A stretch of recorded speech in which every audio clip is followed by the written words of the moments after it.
तो स्वागत है आपका CP31 सीट के हिंदी सॉल्यूशन में। चलते हैं 1000 rated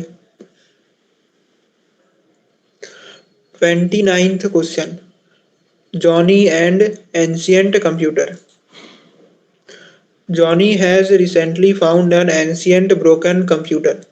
The machine has only one register, which allows one to put in there one variable. Then in one operation you can shift its bits left or right by at most three positions. The right shift is forbidden if it cuts off some ones. So in fact, in one operation you can multiply or divide your number by 2, 4 or 8, and division is only allowed if the number is divisible by the chosen division. Formally, if the register contains a positive integer x, in one operation it can be replaced by one of the following: x multiplied by 2, x multiplied by 4, x multiplied by 8, x divided by 2, x divided by 4, x divided by 8. For example, if x equal to 6, in one operation it can be replaced by 12, 24, 48 or 3. Value 6 is not divisible by 4 or 8, so there is only 4 variants of replacement. Now Johnny wonders how many operations he needs to perform if he puts A in the register and wants to get B at the end. ठीक है, क्या है क्या है हमारे पास question में दिया हुआ है ए। इस ए को कन्वर्ट करना है बी में, और हमारे पास 6 ऑपरेशन हैं। ठीक है, पहला ऑपरेशन है कि हम ए को 2 से मल्टीप्लाई कर सकते हैं, दूसरा ए को 4 से मल्टीप्लाई कर सकते हैं, तीसरा ए को 8 से मल्टीप्लाई कर सकते हैं। इसके अलावा ए को 2 से डिवाइड कर सकते हैं, 4 से डिवाइड कर सकते हैं, 8 से डिवाइड कर सकते हैं। इन 6 ऑपरेशंस का यूज करके ए को कन्वर्ट करना है बी में, और इन ऑपरेशंस का कितने भी बार यूज कर सकते हैं। ठीक है, और बताना है कि ए को बी में कन्वर्ट करने के लिए कितने मिनिमम ऑपरेशंस लगेंगे। ठीक है, ए को बी में कन्वर्ट करने के लिए कितने मिनिमम ऑपरेशंस लगेंगे, ये हमको क्या करना है, सी आउट करना है। तो एक एग्जांपल देख लेते हैं। हमें ए का वैल्यू मान लो मैं ये वाला लेता हूँ। ठीक है, 11, 44 11 को कन्वर्ट करना है 44 में। क्या करेंगे, 11 इंटू 4 करेंगे, कन्वर्ट हो जाएगा 44 में। कितने ऑपरेशन लगे, एक ऑपरेशन। ठीक है,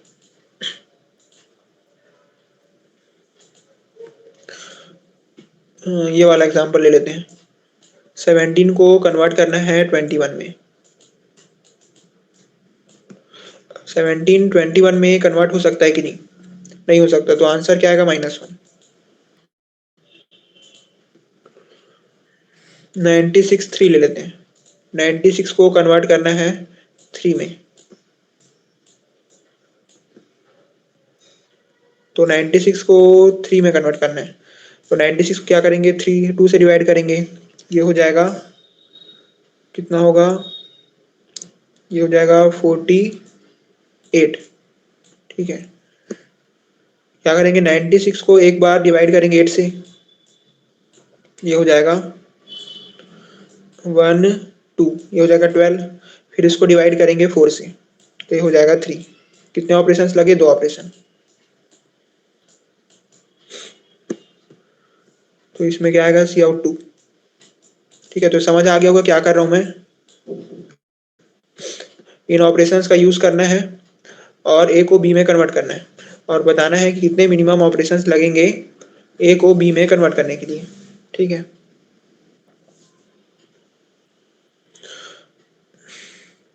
तो अब चलते हैं इसके टाइम कॉम्प्लेक्सिटी में। तो जो टाइम कॉम्प्लेक्सिटी के लिए टाइम लिमिट पर टेस्ट दिया है वो है 1 सेकेंड। टाइम लिमिट पर टेस्ट दिया है 1 सेकेंड। एक टेस्ट के लिए अपने पास है 10 पावर 8 ऑपरेशंस। ठीक है, एक टेस्ट के अंदर है 1000 टेस्ट केसेस।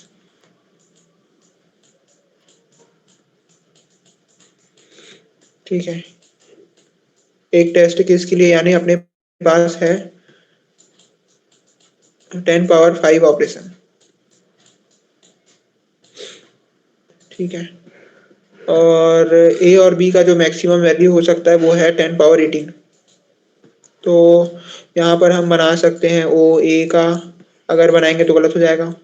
O1 का बना सकते हैं, ओ लॉग ए का बना सकते हैं। ठीक है, ओ ए ओ बी का बनाएंगे तो गलत हो जाएगा। ठीक है, यानी ये सॉल्यूशन चलेगा, ये दोनों सॉल्यूशन नहीं चलेंगे। अब चलते हैं इसके सॉल्यूशन में। करना क्या है, ए को कन्वर्ट करना है बी में। ए को बी में कन्वर्ट करने के लिए हमारे पास कुछ ऑपरेशन है जिनका हमको यूज करना है। ठीक है, तो मान लेते हैं कि जो ए है वो बड़ा है। ठीक है, ए है वो बड़ा है और जो बी है वो छोटा है। ठीक है, मान लेते हैं थोड़ा देर के लिए कि ए बड़ा है और बी छोटा है।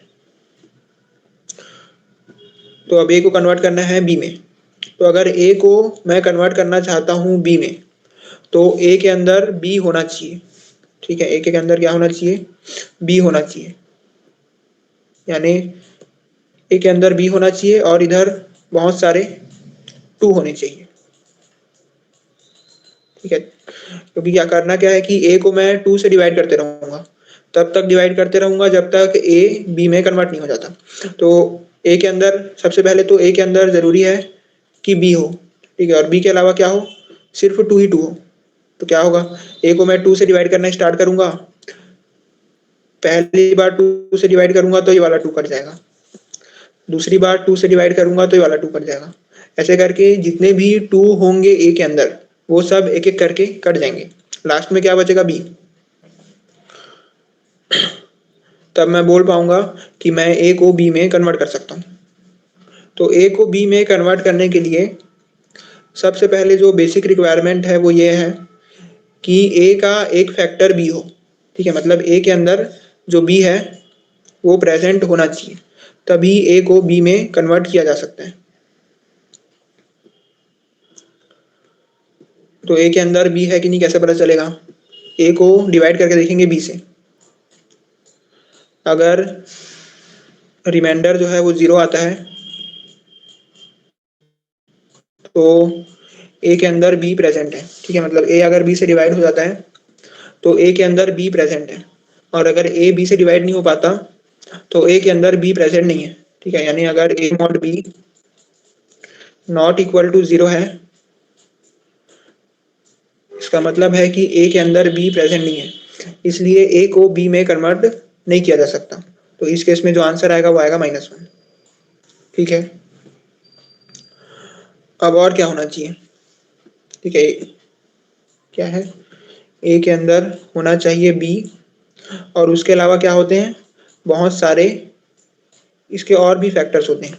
ठीक है, मान लो कि ए के अंदर बी प्रेजेंट है, लेकिन जो बाकी फैक्टर्स हैं उसमें 2 के अलावा बाकी प्राइम नंबर्स भी हैं। ठीक है, मतलब यहाँ पर सिर्फ 2 ही नहीं है। ठीक है, 2 के अलावा 3, 5 ये भी है। तो इस केस में क्या होगा, इस केस में क्या होगा, जब हम a को 2 से डिवाइड करना स्टार्ट करेंगे तो क्या होगा, पहली बार जब a को 2 से डिवाइड करेंगे तो पहला 2 कटेगा, फिर दूसरा 2, फिर तीसरा 2, ऐसे कर करके जितने भी 2 होंगे a के अंदर वो सब 2 कट जाएंगे। लास्ट में क्या बचेगा, 3 इंटू 5 इंटू बी। तो a है वो कन्वर्ट हो गया 3 इंटू 5 इंटू बी में। अब इसको कितने भी बार 2 से डिवाइड कर लें, 3 और 5 जो है वो यहाँ से नहीं हटने वाले। ठीक है, जब हम 2 से डिवाइड कर रहे थे तो जितने भी 2 है वो हट गए, लेकिन ये जो 3 और 5 है,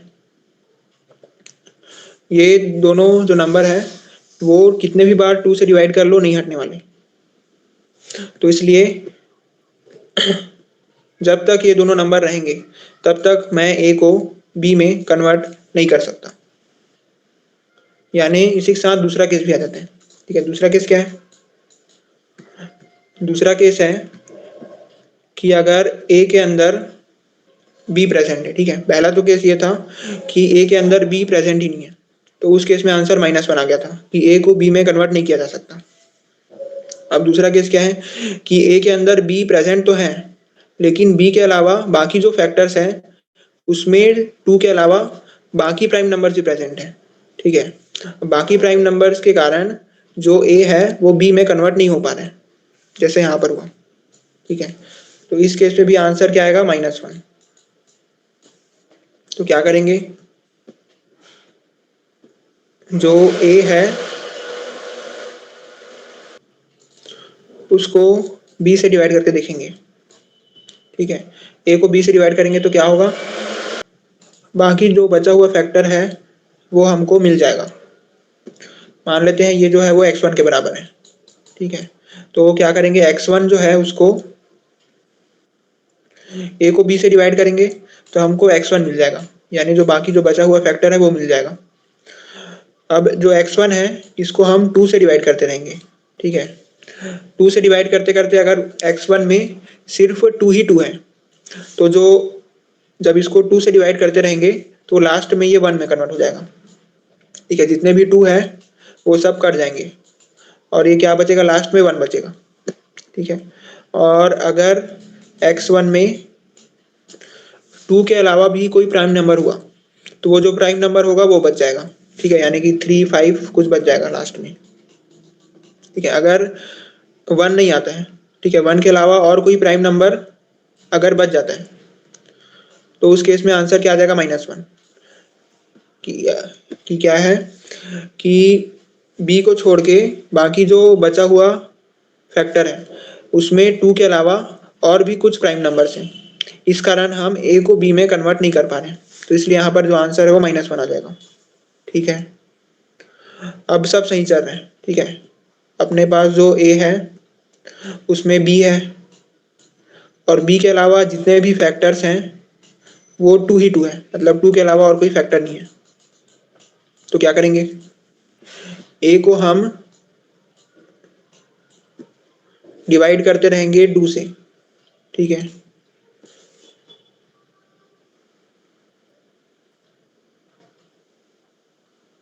ए को 2 से डिवाइड करते रहेंगे, जितने भी 2 कट जाएंगे, जितने भी 2 है वो सब कट जाएंगे, लास्ट में बचेगा बी, ठीक है।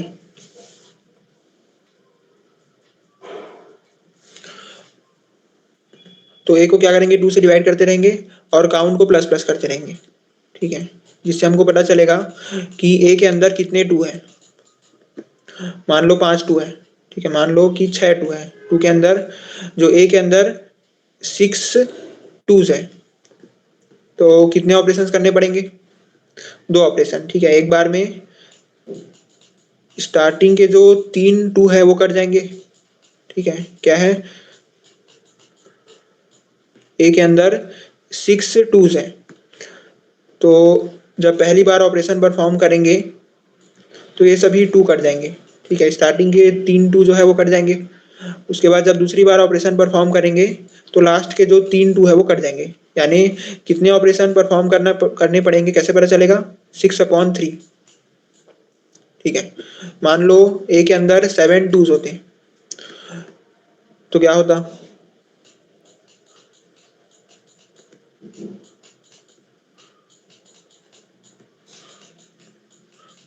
पहली बार ऑपरेशन परफॉर्म करते तो स्टार्टिंग के जो 3 2 है वो कट जाते, दूसरी बार ऑपरेशन परफॉर्म करते तो ये तीनों 2 कट जाते और क्या होता, ये वाला जो 2 है वो बच जाता, ठीक है। यानी इसके लिए एक बार और ऑपरेशन परफॉर्म करना पड़ता, यानी 7/3 करेंगे और इसका जो सील वैल्यू है उसको ले लेंगे, तो क्या आएगा, 3 2 6, 3 3 9, तो 3 आ गया, यानी 3 ऑपरेशंस लगे, ठीक है। तो एल्गोरिदम क्लियर हो गया होगा।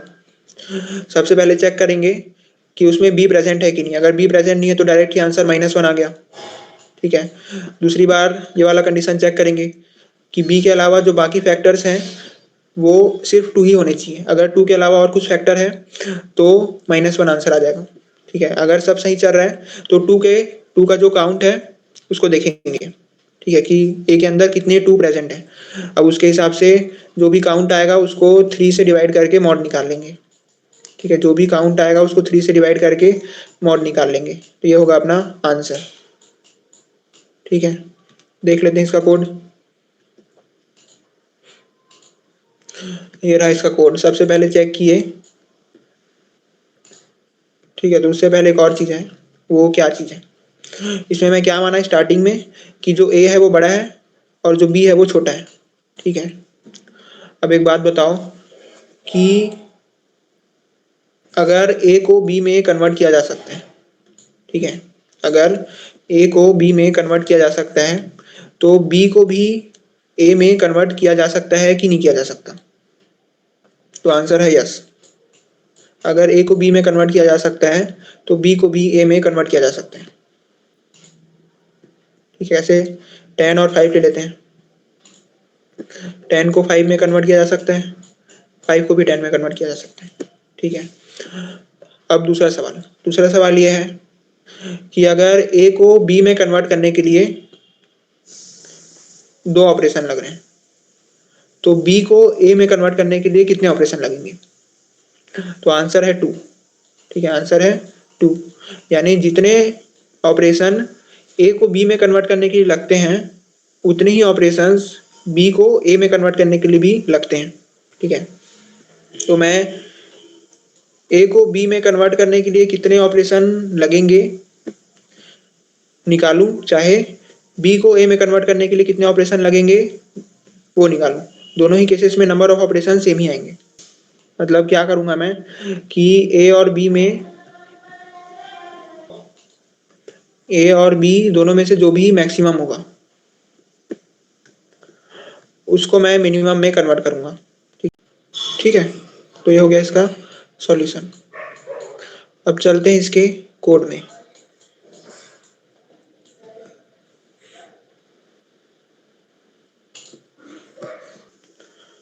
ठीक है, तो मैं क्या कर रहा हूँ, ए और बी का मैक्सिमम ले रहा हूँ तो वो हो गया मैक्सी, और ए और बी का मिनिमम ले रहा हूँ वो हो गया मिनी। ठीक है, अब क्या करना है, ए और बी में जो भी मैक्सिमम है उसको मिनिमम में कन्वर्ट करना है, तो मैक्सिमम को मिनिमम में कन्वर्ट कर रहा हूँ। ठीक है,